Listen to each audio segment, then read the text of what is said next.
Assalamualaikum warahmatullahi wabarakatuh. Kami dari kelompok 6 ingin mempresentasikan PPT kita yang berjudul Kesultanan Cirebon atau Kerajaan Cirebon. Sebelum itu, saya akan memperkenalkan anggota kelompok saya terlebih dahulu. Yang pertama, ada Astriani. Yang kedua ada Aura Trianggraini. Yang ketiga ada Muhammad Ramadan Naufal. Yang keempat ada Raihan Dwi. Yang kelima ada Syifa Kurniasari. Dan yang keenam ada Hani Dwi Lestari. Kesultanan Cirebon merupakan sebuah kesultanan bercorak Islam ternama yang berasal dari Jawa Barat. Kesultanan ini berdiri pada abad ke-15 dan 16 Masehi. Kesultanan Cirebon juga merupakan pangkalan penting yang menghubungkan jalur perdagangan antar pulau. Kesultanan Cirebon berlokasi di pantai utara Pulau Jawa yang menjadi perbatasan antara wilayah Jawa Tengah dan Jawa Barat. Ini membuat Kesultanan Cirebon menjadi pelabuhan sekaligus jembatan antara dua kebudayaan, yaitu budaya Jawa dan Sunda. Sehingga Kesultanan Cirebon memiliki suatu kebudayaan yang khas tersendiri, yaitu kebudayaan Cirebon yang tidak didominasi oleh kebudayaan Jawa maupun kebudayaan Sunda. Sejarah Kesultanan Cirebon. Menurut Suleman yang mendasarkan pada naskah Babatana Sunda dan Aceh pada naskah Karita Purwaka Kariban Nagari, Cirebon pada awalnya adalah sebuah duku kecil yang dibangun oleh Ki Gedang Tapa yang kelama-kelamaan berkembang menjadi sebuah desa yang ramai dan diberi nama Kariban atau bahasa Sunda campuran. Karena di sana bercampur para pendatang dari berbagai macam suku bangsa, agama, bahasa, adat istiadat, dan mata pencaharian berbeda-beda untuk bertempat tinggal atau berdagang. Pada awalnya, sebagian besar mata pencaharian masyarakat adalah sebagai nelayan, maka berkembanglah pekerjaan menangkap ikan dan rebon atau udang kecil di sepanjang pantai serta pembuatan terasi, petis, dan garam. Dari istilah air bekas pembuatan terasi atau belendrang dari udang rebon inilah berkembanglah sebutan cai rebon atau bahasa Sunda rebon, yang kemudian menjadi Cirebon. Dengan dukungan pelabuhan yang ramai dan sumber daya alam dari pedalaman, Cirebon kemudian menjadi sebuah kota besar dan menjadi salah satu pelabuhan penting di pesisir utara Jawa, baik dalam keadaan pelayaran dan perdagangan di Kepulauan Nusantara maupun dengan bagian dunia lainnya. Selain itu, Cirebon tumbuh menjadi cikal bakal pusat penyebaran agama Islam di Jawa Barat. Cirebon didirikan pada 1 Surah 1445 Masehi oleh Pangeran Cakrabuana. Pada tahun 1479 Masehi, Pangeran Cakrabuana sebagai penguasa Cirebon yang bertempat di Keraton Pakungwati Cirebon menyerahkan kekuasaannya pada Sunan Gunung Jati. Sunan Gunung Jati adalah seorang menantu Pangeran Cakrabuana dari Ibu Ratu Mas Rara Santang. Sejak inilah Cirebon menjadi negara merdeka dan bercorak Islam. Sebelum berdirinya kekuasaan politik Islam di bawah kekuasaan Sunan Gunung Jati, wilayah Cirebon dibagi menjadi dua daerah, pesisir dan pedalaman. Daerah pesisir dipimpin oleh Ki Gedeng Jumajan Jati, sedangkan wilayah pedalaman dipimpin oleh Ki Gedeng Kasmaya. Pendiri dan silsilah Raja Kerajaan Cirebon. Cirebon, Pangeran Cakrabuana 1430 sampai 1479 merupakan keturunan dari Kerajaan Pajajaran. Ia adalah putra pertama dari Sri Budaga Maharaja Prabu Siliwangi dan istri pertamanya yang bernama Sublang Larang. Raden Walangsungsang atau Pangeran Cakrabuana memiliki 2 orang saudara kandung, yaitu Nyai Rara Santang dan Raden Kian Santang. Sebagai anak laki-laki tertua, seharusnya ia berhak atas tahta kerajaan Pajajaran, namun karena ia memeluk agama Islam yang diturunkan oleh ibunya, posisinya sebagai mahkota akhirnya digantikan oleh adiknya, Prabu Surawisesa atau anak laki-laki dari Prabu Siliwangi, dan istri keduanya bernama Nyai Cantring Manik Mayang. Ini karena pada abad itu, abad ke-16, ajaran agama mayoritas di kerajaan Pajajaran adalah Sunda Wiwitan atau agama leluhur orang Sunda, Hindu dan Buddha. Pangeran Walangsungsang akhirnya membuat sebuah pedukuhan di daerah kebun pesisir, mendirikan kuta kusot atau susunan tembok bata merah tanpa spasi, membuat dalam Agung Pakuwati serta membentuk pemerintahan di Cirebon pada tahun 1430. Dengan demikian, Pangeran Walangsungsang dianggap sebagai pendiri pertama Kesultanan Cirebon. Pangeran Walangsungsang yang telah selesai menunaikan ibadah haji kemudian disebut Haji Abdullah Imam. Ia lalu tampil sebagai Raja Cirebon pertama yang memerintahkan kerajaan dan dari Keraton Pakuwati dan aktif menyebarkan agama Islam kepada penduduk Cirebon. Pendiri Kesultanan Cirebon memiliki hubungan sangat erat dengan keberadaan Kesultanan Demak. Pangeran Walangsungsang wafat pada tahun 1529 Masehi dan dinamakan Gunung Sembung. Penguasa di Kesultanan Cirebon 1479 sampai 1678.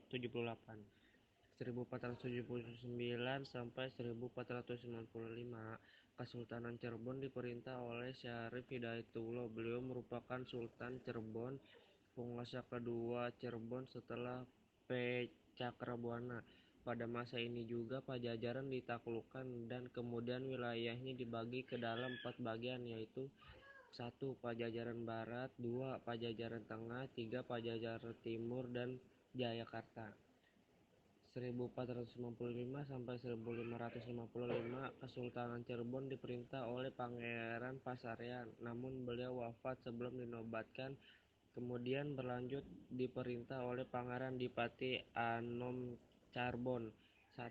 Pangeran Sedang Kemuning, beliau kemudian wafat sebelum dinobatkan menjadi sultan. Beliau wafat di Demak. Kemudian kepala pemerintahan pada masa kekosongan kepala pemerintahan diwakilkan kepada penjabat pengganti sultan yang penjabat oleh Fathahillah. 1552 sampai 1568, Kesultanan Cirebon tanpa sultan negara diambil alih oleh pejabat pengganti sultan mengingat pewaris tahta dalam masa kekosongan ini wafat sebelum dinobatkan, sementara pewaris tahta lain masih kanak-kanak. 1568 sampai 1649, Kesultanan Cirebon diperintah oleh Sultan kedua yang bergelar Panembahan Ratu, Pangeran Agung. Beliau merupakan anak dari Pangeran Sedang Kemuning Dipati Anom Charbon I yang dijadikan permaisuri. Beliau adalah anak Raja Pajang I atau Joko Tingkir. Beliau merupakan Sultan kedua Kesultanan Cirebon. 1649, Kesultanan Cirebon diperintah oleh Pangeran Sedang Gayam, Pangeran Dipati Namon Charbon II. Akan tetapi beliau wafat sebelum didapatkan. 1649 atau 1662, Cirebon diperintah oleh Sultan ketiga, yaitu Penambahan Gerilaya, Pangeran Putera. Beliau merupakan anak Pangeran Dipati Sedang Gayam. Beliau wafat di Mataram sebagai Tuhan politik, dimakamkan di Giri Malaya. 1662 atau 1678, Kesultanan Cirebon tanpa sultan 16 tahun. Pada masa ini Cirebon dalam kendali Teng Ulur, Mataram, dan Banten, dan tepat pada 1678 Kesultanan Cirebon terpecah menjadi 2 kerajaan, yaitu Kasepuhan dan Kanoman. Kehidupan politik. Sumber-sumber setempat menganggap pendiri Cirebon adalah Walangsungsang. Namun orang yang berhasil meningkatkan statusnya menjadi sebuah kesultanan adalah Syarif Hidayatullah, yang oleh Babat Cirebon dikatakan identik dengan Sunan Gunung Jati Wali Songo. Sumber ini juga mengatakan bahwa Sunan Gunung Jati adalah keponakan dan pengganti Pangeran Cakrabuana. Dialah pendiri dinasti Raja-Raja Cirebon dan kemudian juga Banten setelah Cirebon resmi berdiri sebagai sebuah kerajaan Islam. Sunan Gunung Jati berusaha mempengaruhi kerajaan Pajajaran yang belum menganut agama Islam. Ia mengembangkan agama ke daerah-daerah lain di Jawa Barat. Kehidupan ekonomi. Setelah perjanjian 7 Januari 1681 antara kerajaan Cirebon dan VOC, Keraton Cirebon semakin jauh dari kehidupan kelautan, dan perdagangan karena VOC memegang hak monopoli atas beberapa jenis komoditas perdagangan dan pelabuhan. Kehidupan sosial. Cirebon berasal dari kata caruban yang artinya campuran. Diperkirakan masyarakat Cirebon merupakan campuran dari sekelompok pedagang pribumi dengan keluarga-keluarga Cina yang telah menganut agama Islam. Menurut sumber berita terkemuka adalah Cucu, keluarga Cucu yang sudah menganut agama Islam kemudian mendapatkan kepercayaan dari pemerintah Demak untuk mendirikan perkampungan di daerah barat. Kehidupan ekonomi. Setelah perjanjian 7 Januari 1651 antara Kerajaan Cirebon dan VOC, Keraton Cirebon semakin jauh dari kehidupan kelautan dan perdagangan karena VOC memegang hak monopoli atas beberapa jenis komoditas perdagangan dan pelabuhan. Berikut adalah beberapa contoh peninggalan dari Kerajaan Cirebon. Yang pertama ada Keraton Kasepuhan Cirebon atau Keraton Pakungwati. Keraton ini dibangun pada tahun 1430 oleh Pangeran Cakrabuana. Yang kedua, ada Kereta Singabarong Kasepuhan. Kereta ini adalah karya Panembahan Losari, cucu dari Sunan Gunung Jati, yang dibuat pada tahun 1549. Yang ketiga, ada patung Macan Putih. Patung ini adalah peninggalan Kesultanan Cirebon dan Kasepuhan. Patung ini berada di depan istana-istana di Cirebon, terutama di depan istana Kasepuhan. Patung Macan Putih ini berarti melambangkan keluarga besar Pajajaran yang merupakan keturunan Maharaja Prabu Siliwangi. Yang keempat, ada makam Sunan Gunung Jati. Makam ini terletak di Cirebon di sebuah bukit kecil, sering dikenal sebagai Gunung Sembung. Sunan Gunung Jati sendiri lebih dikenal dengan julukan Syarif Hidayatullah. Yang kelima, ada Mande Pengiring.